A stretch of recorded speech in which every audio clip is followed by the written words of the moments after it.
sa araw na ito ng Martes. Sa kalagayan ng panahon, ang ITCZ Intertropical Convergence Zone ang weather pattern na nakakaapekto sa Southern Mindanao, partikular sa Zamboanga Peninsula, BARMM, Soc-Sargent, Davao Oriental at Davao Occidental. Dito inaasahan ang pag-uulap ng kalangitan, may kalat-kalat na pag-ulan, pagkulog at pagkidlat.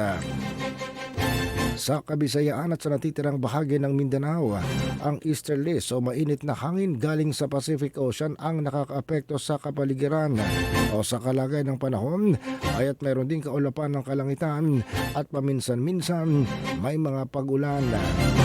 Samantala sa Metro Manila at natitirang bahagi ng Luzon, ang pag-uulap ng kalangitan na may kasamang mga pag-ulan ay sanhi naman ng mga localized thunderstorms. Samantala, ang temperatura po ay inaasahan pa rin mainit sa maghapong ito. Inaasahan ang pinakamataas sa temperatura, 34 degrees Celsius. Mamayang alas 3 ng hapon at naitala naman ang pinakamalamig sa araw na ito kaninang alas 5 ng madaling araw.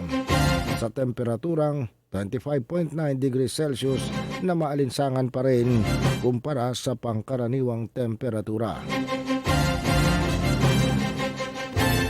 Sa iba pang mga balita,